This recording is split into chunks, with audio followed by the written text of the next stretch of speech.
Mapagpalang araw, kaibigan. Ito po ang inyong kaibigan kay Jesus, Brother Manny Bautista. Minsan pa tayo po ay maghaharal kung ano po yung nakasaad sa kasulatan. Siya po ang ating binabanggit at binabasa upang sa ganoon na hindi po tayo maloko. Kasi po, kailangan po talagang basahin ng kasulatan.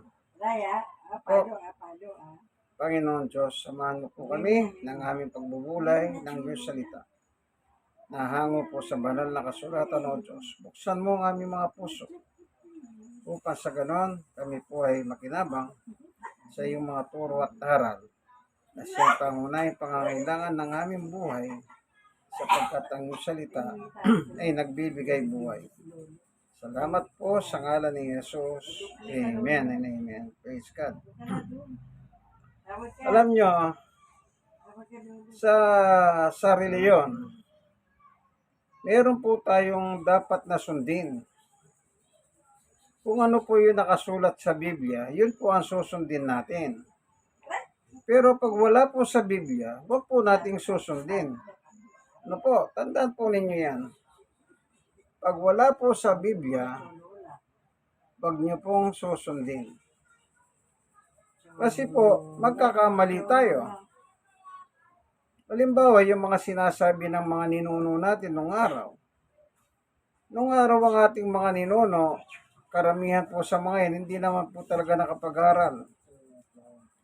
Kumbaga yung natutunan nila sa kanilang mga ninuno rin, sila rin na sinasabi naman nila sa atin para tayo maging maingat, matuto tayo. Ano po? Ganun po ang sistema.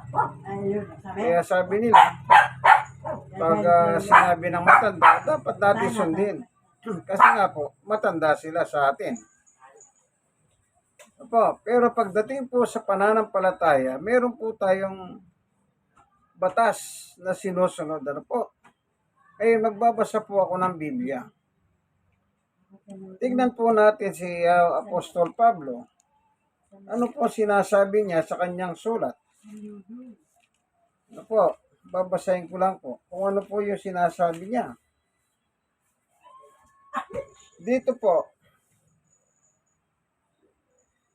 sa Filipos 4:9, isagawa ninyo ang lahat ng inyong natutunan, tinanggap, narinig at nakita sa akin, sa gayon sa inyo ang Diyos na nagbibigay ng kapayapaan. O yun po ano?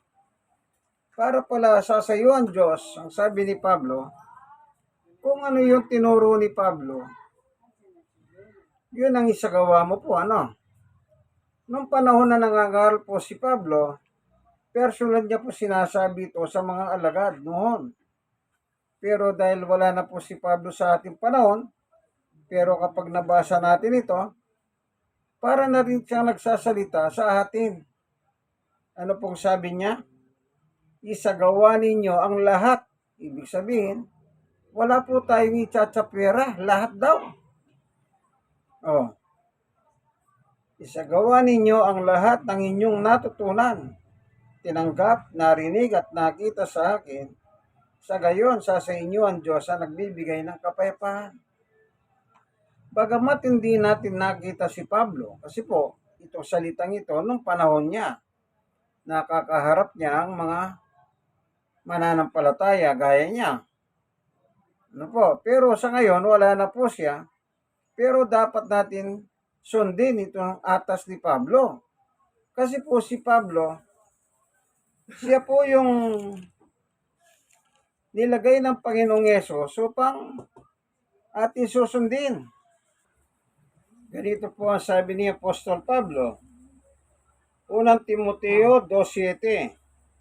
Dahil dito ako'y pinili upang maging mangangaral, apostol, at tagapagturo ng pananampalataya at ng katotohanan para sa mga hentil. Totoo ang sinasabi ko at hindi ako nagsisinungaling.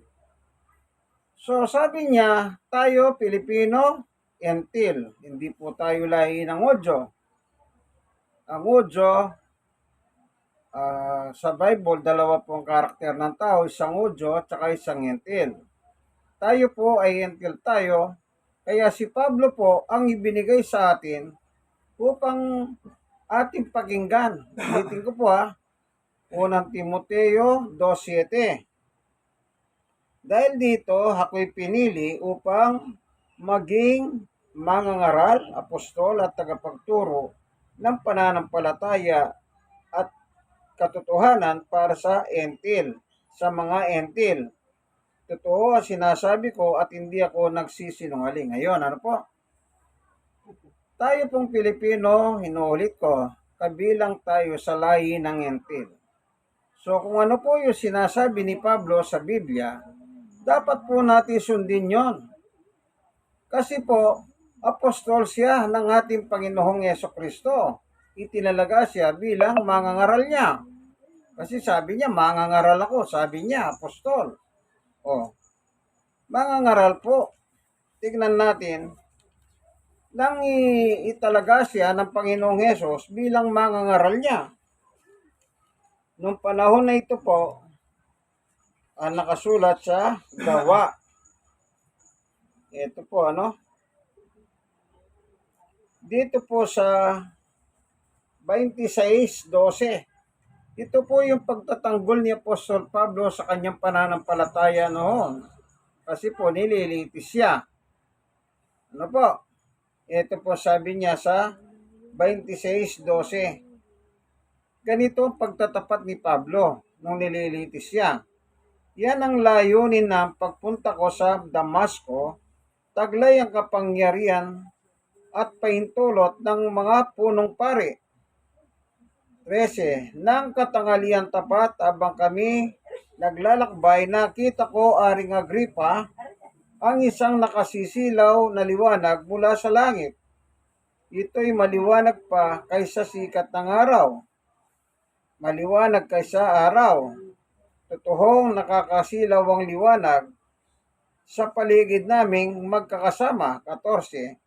Kaming lahat ay natumba sa lupa at narinig ko ang isang tinig na nagsasabi sa akin sa wikang Hebreyo, Saulo, Saulo, bakit mo ako pinag-uusig?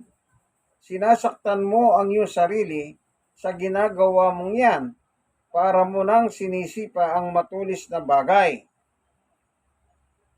Bago ko po tutuloy, ang tawag ng Panginoon sa kanya, Saulo, Saulo. Si Pablo po, Saulo pangalan niya.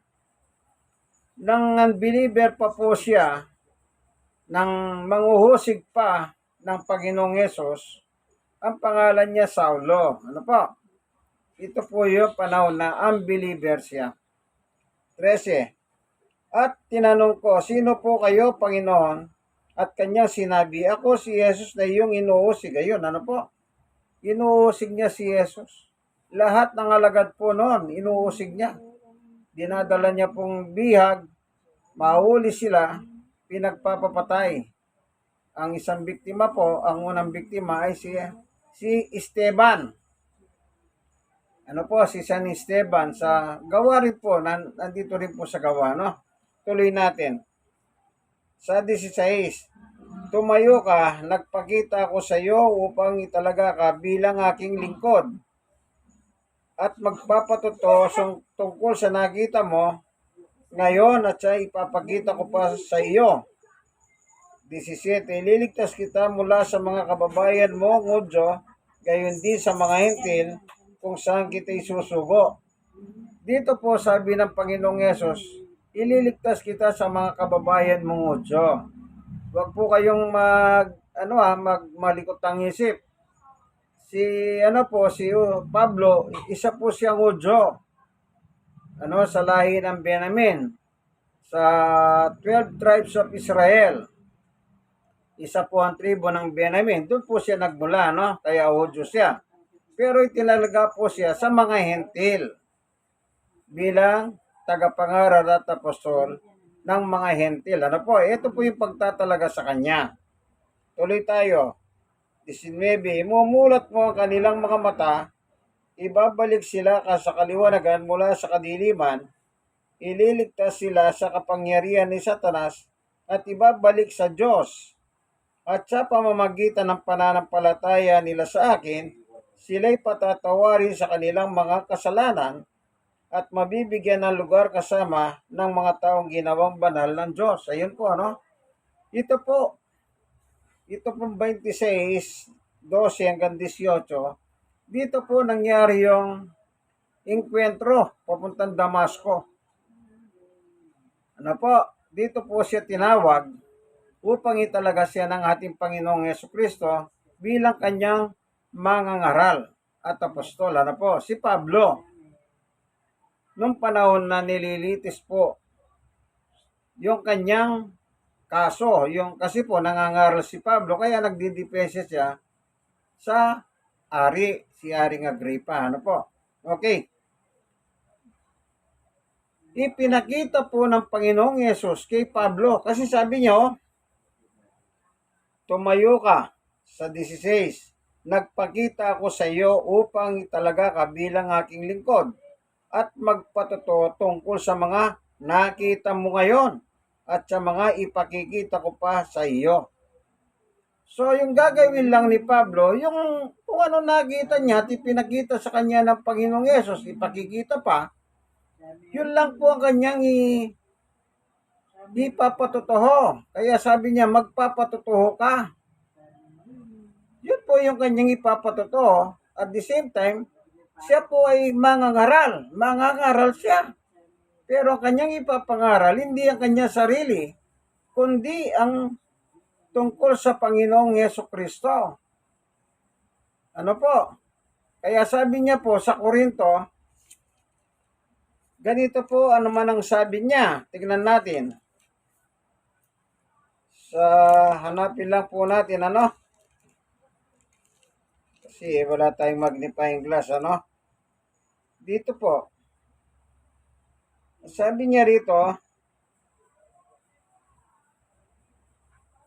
tignan ko lang po, ano? Sa unang Korinto, ito.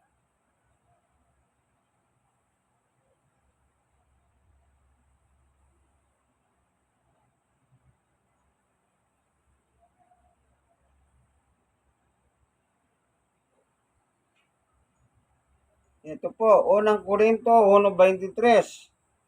Ngunit ang ipinangangaral namin ay si Kristo na ipinako sa cross na para sa mga Hudyo ay isang katitisuran at para sa mga Hentil ay isang kahangalan. Yun po, ano?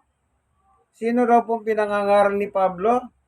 Si Jesus, yung tungkol sa kanyang pagkapako sa cross. Ano po? Kaya pinangangaral po niya is about Jesus. Kasi po, hindi siya pwedeng umiba eh. Kasi pag umiba siya, naloko na. Sabi ng Panginoong Yesus pinakita ko sa iyo at ipakikita ko pa sa iyo. Kaya siya po ay itinalagang apostol, tagapangaral, pinili para sa ating mga entil. Kaya yung ating narinig sa kanya, natutunan, na sabi niya, isagawa ninyo. At kapag pala isasagawa mo, yung natutunan mo sa aral ni Apostol Pablo, sa iyo ang Diyos. Ibig sabihin, sasamahan ka ng Panginoon Diyos ng kapayapaan. Pag hindi mo sinunod si Pablo, baliktarin mo. Hindi ka sasama ng Diyos ng kapayapaan. Ang sasama sa iyo, si Satanas na manggugulo.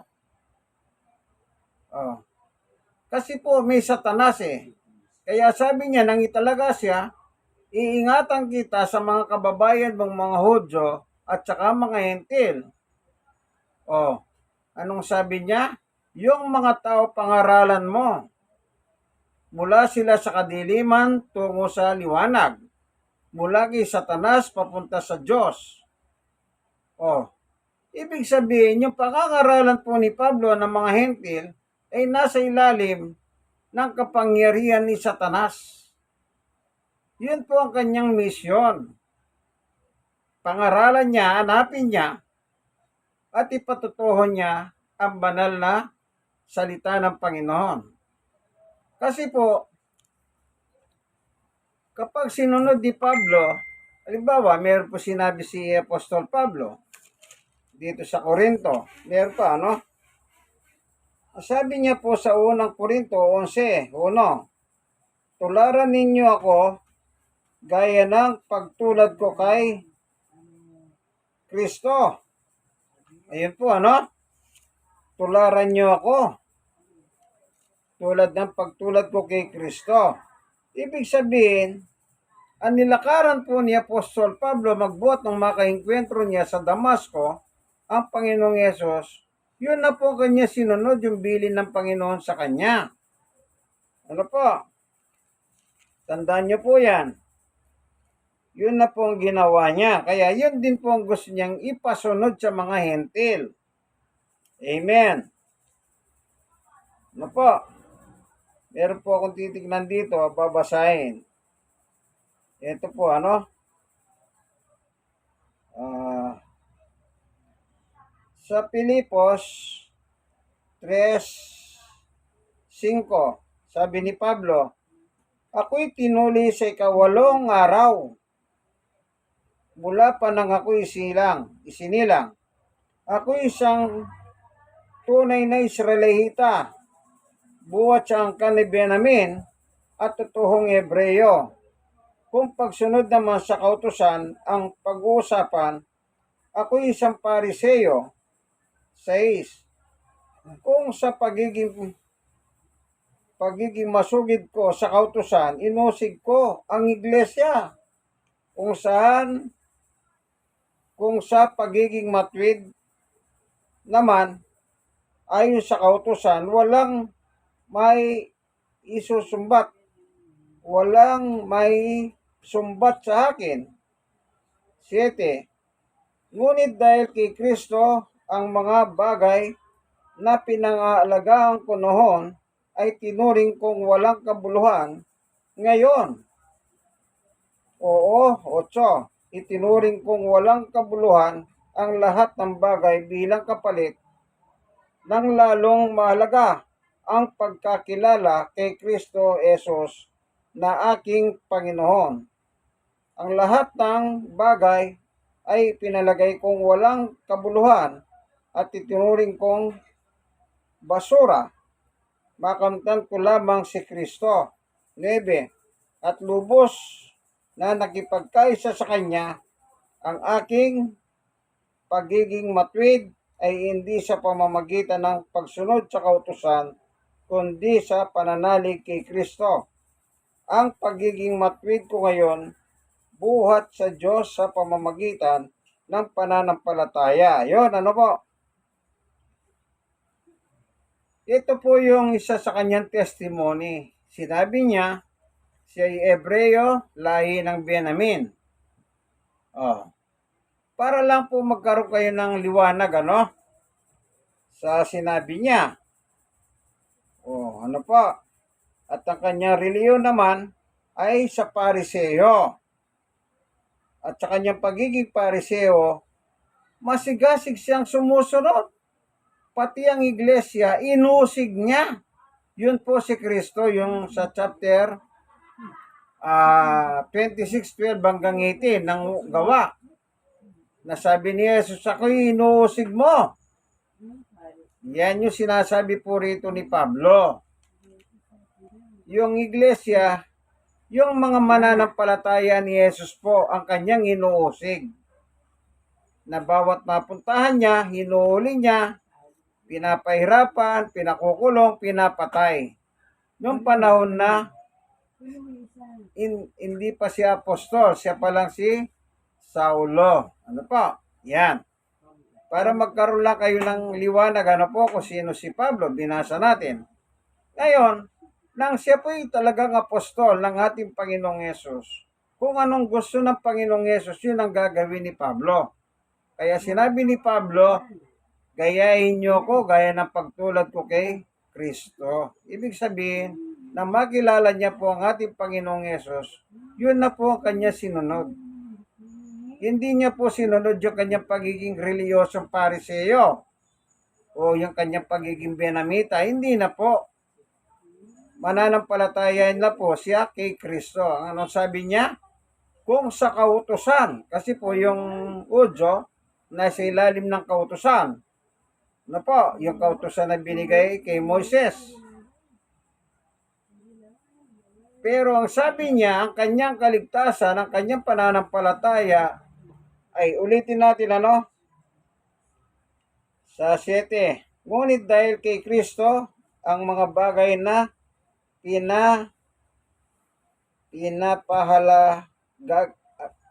pinapahalagahan ko noon, itinuring kong walang kabuluhan. Ngayon, oo, 8. Itinuring kong walang kabuluhan ng lahat ng bagay bilang kapalit ng aking pagkakilala kay Kristo Jesus na aking Panginoon. Yon. Kailan niya nakilala? Yun po yung naglalakbay sa Damasco, kung saan nahanapin niya yung mga alagad ni Jesus at kanya pong parurusahan. May dala po siyang sulat mula po sa punong pare, pinakapunong pare. Marami pong pare, pero yung pinakapuno, parang ngayon, kung meron pong pare, meron pong mataas na sa pare at meron pong mas mataas pa sa mga pare na yung tinatawag nila na papa. Parang ganon, ano po? Yan. Ano daw ang mahalaga sa kanya? Si Kristo. Nakita niyo po? Yung pananampalataya niya po sa Panginoong Hesus ang mahalaga. Kaya dapat tayo po, ganon din po sana dapat. Kung meron man mahalaga sa atin, ay gayahin natin si Pablo na yung kanyang pananampalataya. Kumbaga yung paginabang. Nung hindi pa po si apostol, yung paginabang, sabi niya, inari niyang basura. Alang-alang kay Kristo. Kumbaga para sa panahon natin, limbawa isa kang mayaman, wala kang pakialam sa Diyos, wala kang pakialam kay Jesus. Pero nung makilala mo si Jesus, yung yaman mo, binaliwala mo na. Si Jesus na ngayon ang ginagawa mong una sa iyong buhay. Ano po? Yun po. Kagaya ni Pablo, siyempre, marami siyang pera, marami siyang paginabang ng panahon na yon. Pero yung kanyang paginabang ay nabaliwala po alang-alang kay Kristo. Ano po? Kaya yan, si Pablo, siya ay tagapangaral ng mga hentil. Kaya sinabi niya sa 4:9, para mapasa iyo ang Diyos ng kapayapaan, yung natutunan mo sa turo ni Apostol Pablo nung sabi niya, isagawa mo.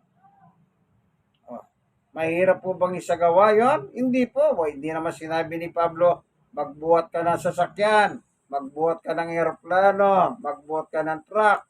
Wala pong ganyan. Yung aral po ang susundin, yung tinuro ni Apostol Pablo. Amen po ba, kaibigan? Para mapasa iyo ang Diyos ng kapayapaan, susundin mo ang sinabi ni Apostol Pablo. Kasi po, yung salita ni Pablo ay salita ng Panginoong Jesucristo.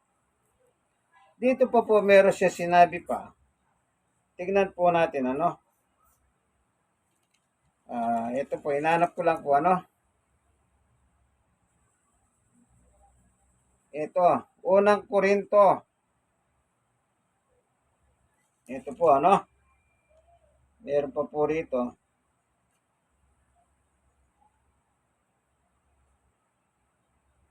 Babasahin ko po ano. Ng panahon na nangangaral siya. Simulan po natin sa 14.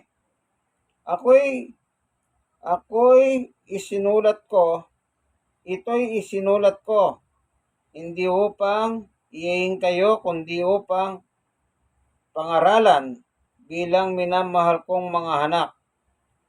15. Kahit magkaroon pa kayo ng napakaraming tagapagturo sa pamumuhay Kristiyano, iisa lamang ang inyong Ama sapagkat kayo'y naging mga anak ko sa pamananampalataya kay Kristo Jesus, sa pamamagitan ng magandang balita ipinangangaral ko sa inyo. 16. Kaya't isinasamo ko sa inyo, tularan ninyo ako. Ayun, ano po? Tularan ninyo ako. Sino po yung inutusan niya tumulad sa kanya? Ang sinasabi niya, kayo ang aking mga anak. Ibig sabihin, hindi naman po ng anak. Kasi wala pong asawa si Pablo eh. Binata po yun, ano? Ibig sabihin, sa pananampalataya, sila po'y bunga. Sila'y anak niya sa kanyang pangangaral. Kaya, pinakikiusap niya na itong mga napangaralan niya, sumampalataya sa Panginoong Yeso Kristo. Anong sabi niya sa verse 16? Kaya't sinasamo ko sa inyo, tularan ninyo ako. Yung pagtulad po sa kanya, yung pagtulad niya kay Kristo. Hindi po yung panahon na hindi pa po si apostol. Na nung panahon na siya pa si Saulo, siya po ay mamamatay taho. Hindi po. Hindi natin susundin yon. Oh, nagaya ng ginawa niya noon, ano sabi ng Panginoong Yesus? Ako'y inuusig mo. Kasi tinanong niya, sino po kayo Panginoon? Ako si Yesus na yung pinag-uusig. Yung inuusig niya, yung mananampalataya kay Yesus noon, kung tawagin iglesia. Ibig sabihin po ng iglesia, mananampalataya kay Yesus. Oh, maliwanag po, ano? Kaya isinasamon niya. Kaya tayo po bilang mga tao, mga hentil, kung ano po yung nakasulat sa Biblia na sinasabi ni Pablo, yun po ang susundin natin. Ano po? Yun ang susundin natin. Kasi po, siya po nagsasalita eh. Apostol ng mga hentil. Tayo, Pilipino, hentil. Meron pa nakalagay po. Dito pa rin sa unang Korinto 4:6. Mga kapatid, kami ni Apolos ang ginagamit kong halimbawa para sa inyong kapakinabangan upang matutuhan ninyo ang kahulugan na upang matutunan ninyo ang kahulugan ng kasabihang wag lalampas sa nasusulat. Yan. Huwag ninyong ipagmalaki ang isang tao upang amakin ng iba. Ibig sabihin po ni Pablo, wag tayong lalampas sa nasusulat. Kung ano po yung nakasulat, yun lang po ang ating paniwalaan. Huwag na po tayong magdagdag.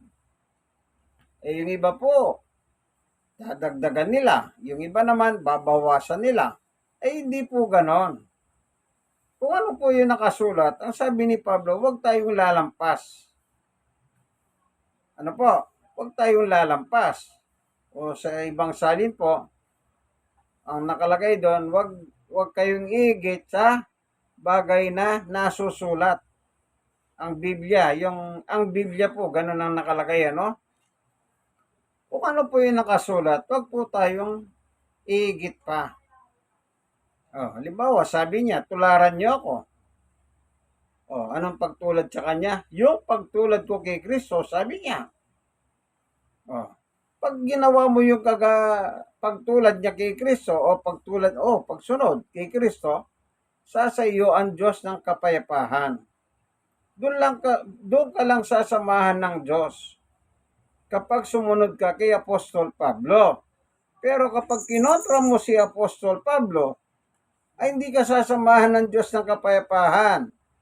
Kasi, sasayo lang ang Diyos ng kapayapaan kapag susundin mo ang mga sulat ni Apostol Pablo. Maliwanag po, ano, pinakita niya kung anong reliyon dati, Pariseo ako, mula ako sa lahi ng Benamin. Pero itinalaga po siyang apostol sa mga entil. Na po, tayo po yun. Kaya kung ano po yung kanya sinulat, yun po ang susundin na natin. Huwag niyo pong questionin pa. Sa aking pangangaral po, sabi nung iba Si Pablo lang pala yan eh. Oh, sabi ko sa kanila, si Pablo lang nga yan. Apostol naman yan. Oh, meron nagsabi sa akin gano'n nangangarap po ko sa mga palengke. Sabi niya, utos lang pala ni Pablo yan eh. Ibig sabihin, hindi dapat sundin, tao si Pablo. Pero sinabi ko, tao nga si Pablo, pero apostol ng Panginoong Yesus yan. Kung ano sinabi niya, dapat nating gawin yan. Kasi hindi ka sasama ng Diyos ng kapayapaan kung hindi mo susundin ang iniutos ni Apostol Pablo. Yung iba po, ayaw nila eh. Meron po reliyon sa panahon natin. Marami rin po sila. Controversial pa nga po sila eh. Hindi sila naniniwala kay Pablo. Tinatawag ko pong, tinatawag pa nilang sinungaling. Si Pablo. Kaya ko po sinabi controversial dito. In fairness naman, ang mga Muslim, kaibigan din ako naman Muslim po, si Amintaw. Kaibigan ko po yan, na nagtuturo din po ng Islam. Po, hindi naman paninira ito. Yan ang totoo. Sa kanilang mga babasahin, nababasa ko po. Kanya lang, nabasa na po yung mga papel na naibigay sa akin kasi nga nasunog dito sa amin nung araw. Yung kaibigan kong Muslim, nagtuturo po siya. Sa kanya po ako humingi ng mga babasahin. So, nabasa po yun. Nabasa ko po yung mga babasahin na yun na sinasabi ron, si Pablo isang sinungaling. Kaya po hindi nila matanggap si Pablo. Kasi po, isipin nyo po, ang mga Muslim po galing sila sa lahi ng Hudyo. Kumbaga, kalahi nila si Pablo. Kalahi nila. Pero sa pangangaral ni Pablo, ipinangaral niyang tagapagligtas si Jesus. Siya po ay mula sa lahi ng lahi ni Abraham.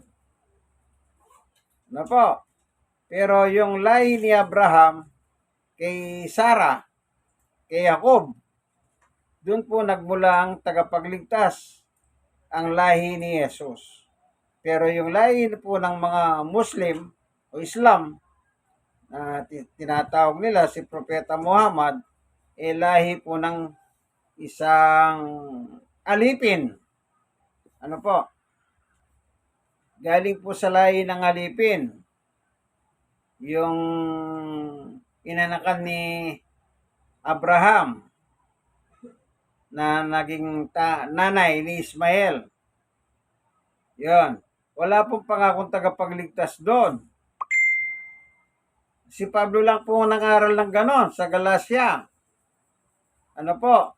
Kaya hindi po nila matanggap si Pablo ng mga kababayan nating mga Muslim.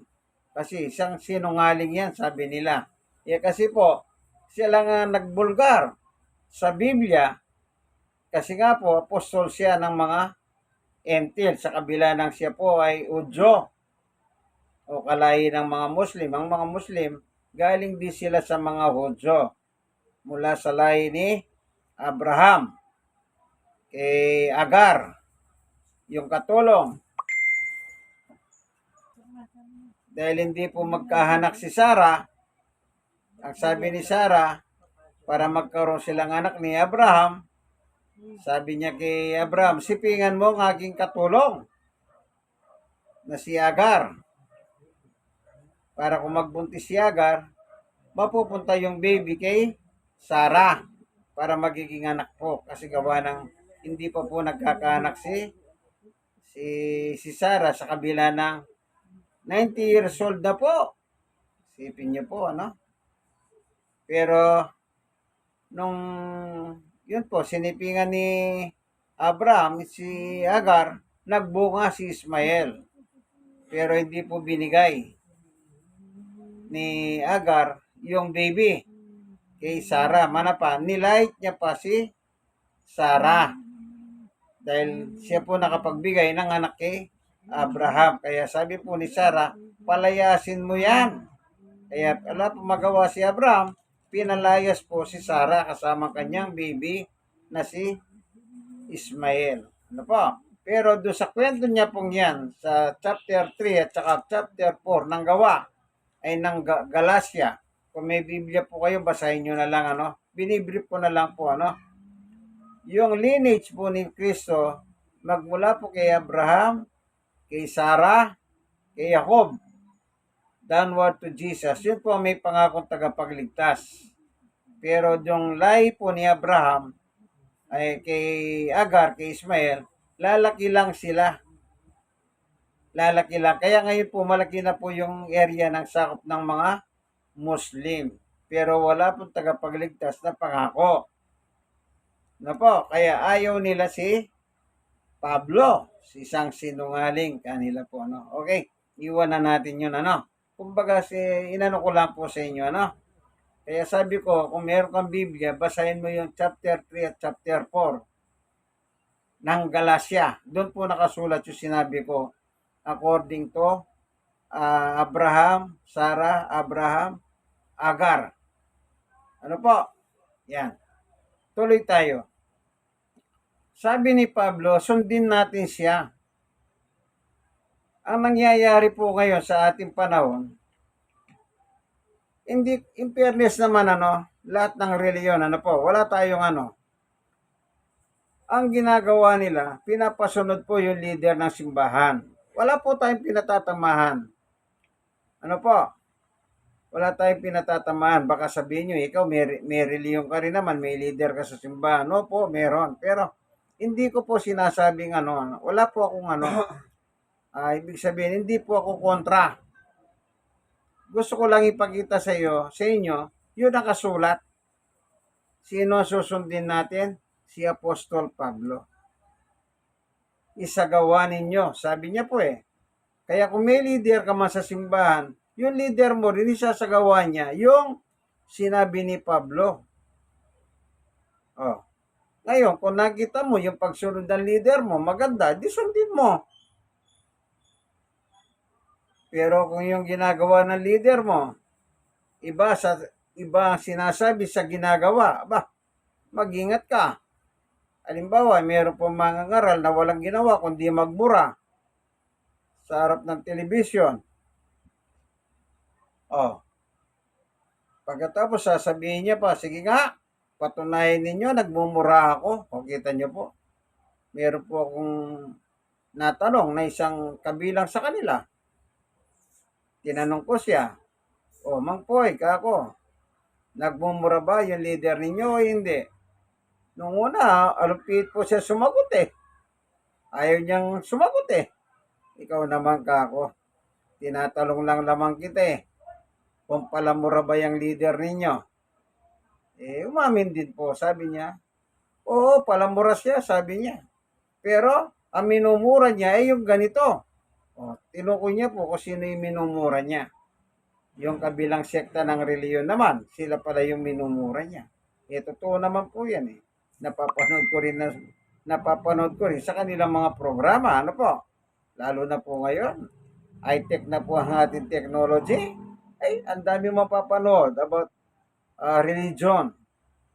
Na po, isang click lang po, lumilitaw na yung religion Pati po yung lahat, makikita nyo po, napapanood sa YouTube.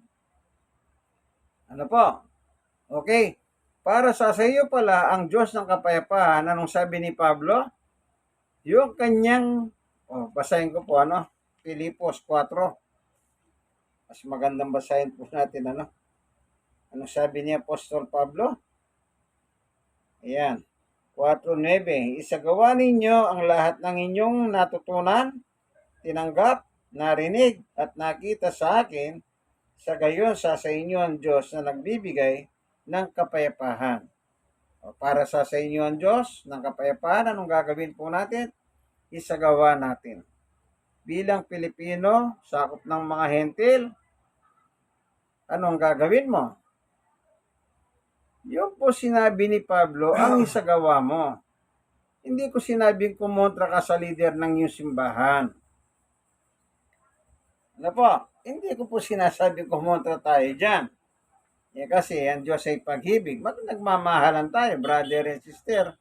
ang ating relation, bagamat magkakaiba po ang ating mga pinagmulan. Ano po? Nang dahil po sa pananampalataya kay Jesus, naging magkakapatid po tayo kay Kristo. Ano po? Kaya sundin po natin ang sinabi ni Apostol Pablo. Kagaya na sinabi niya doon sa Korinto 4:6, 16. Sinasamo ko. Sabi niya, ano po? Napakaganda. Kumbaga, nakikiusap pa. Oh. Ano po sinabi ni Apostol Pablo sa kanyang sulat? Buti na lang po, may sulat si Pablo, ano? Kung wala siya sinulat, paano na lang tayong mga hentil? Nangangapa tayo sa kadiliman. Di po ba? Oh. Magkanya-kanya na lang tayo. Ano po? Ano po ba sinabi niya? Ito, 4:16 ng unang Korinto. Kaya isinasamo ko sa inyo, tularan ninyo ako. Ayun. Tularan natin siya, no? Yung pagsunod niya kay Jesus. Yun ang ating tutularan. Amen po ba, kaibigan? Aba, siyempre naman, amen. Kaya, bilang mananampalataya po, sumunod na lang po tayo. Ngayon, kung sabihin nyo, si Pablo, tao lang ba't namin susundin? Tao nga po si Pablo, pero tao naman siya ng Panginoong Yesukristo. Hindi po ba sa tao? Itinalaga siya ni Jesus eh. Oh. Parang sa isang kumpanya po, kontrabahador kayo, empleyado kayo. Pag itinalaga nila, yung isang kasama mo, dati kasama mo, magka-level lang kayo. Ngayon, bigla po siya na-promote, naging manager ninyo. Oh, ano sasabihin ng inyong amo? O ito na ang aking bagong manager na itinatalaga. O kung mo ba kasabay mo lang yon, kamukha ka-level mo dati, ay, hindi ko susundin dyan. Baka mas magaling pa ako dyan. Ay, hindi po Siya po ang itinalagang manager eh. Kahit mas magaling ka pa sa kanya, dapat ka sumunod. Bakit? Yung manager na yun, may power po yun. Kapag tatanggalin ka sa trabaho, matatanggal ka ba? Kahit pa sabihin magkasabay lang kayo, magkakilala kayo, o magaling ka pa sa kanya. Pag sinabi matatanggal ka talaga. Kaya ganun po, magkaroon po tayo ng tamang pagsunod. Hindi po pwedeng, sabi nga niya, huwag niyong ipagmalaki na yung isa, inaamak naman ninyo. Huwag pong ganon. No. Sumunod na lang po tayo para sa ating kabutihan. Bakit? Ang sabi niya, sa inyo ang Diyos ng kapayapaan. O, di po ba maganda yan? Sasamahan ka pala ng Diyos, ano? O, bahala po kayo. Kung ayaw niyo sumunod kay Pablo, nasa inyo po yan. Sarili niyong buhay yan. Nasa inyo po yan. Basta ako, kung ano po yung sinabi ni Pablo, susundin po. Batas yun. Isagawa. Hindi pa yung batas yan. Isagawa. Isinasamo ko. Sundin nyo. Kita nyo? May pakiusap pa si Pablo. Kaya, para po sasamahan tayo ng Diyos ng kapayapaan, sumunod na lang po tayo kay Pablo, gaya ng pagsunod niya sa ating Panginoong Yesukristo. Salamat, Panginoon Diyos, sa katotohanan na itinuro mo sa amin na dapat sumunod kami kay Apostol Pablo kasi po siyang itinalaga ng iyong anak na si Jesus bilang mangangaral at apostol sa aming mga hentil. Salamat po, Panginoon Diyos, at yung mga manonood ng video ito, kung meron man po silang kabigatan sa buhay, yung paghahanin po sila, Panginoon Diyos. Kung meron pong iba't ibang karamdaman, sakit, yung pagalingin po sila. Maraming salamat po sa iyo, aming Diyos. Sa ngalan ni Jesus. Amen and amen. Kaibigan, ayan. Minsan pa, ito po ang inyong kaibigan kay Jesus, Brother Manny Bautista. Nasa programa po kayong ang tunay na pagbubunyag ng katotohanan o salita ng Diyos ayon sa Biblia. Kaibigan, i-share mo naman itong aking munting video. Malay mo, makatulong ka ba? At kayo po ng mga nasharean, i-share nyo rin po. Malay nyo, makatulong po kayo sa iba. Lalo na yung mga iba po yung paniwala. Malay ninyo, pag napanood nila itong video ito, magkaroon po sila ng liwanag sapagkat ang salita ng Diyos ay liwanag. Ang ginamit ko pong Biblia ay Poimen, ang Biblia ng mga pastor. Ano po? Ayan. Poimen Bible. Ayan po. Ayan. Hanggang dito na lamang po ang aking munting video. God bless us all. Amen po ba, kaibigan? Aba, siyempre naman. Amen.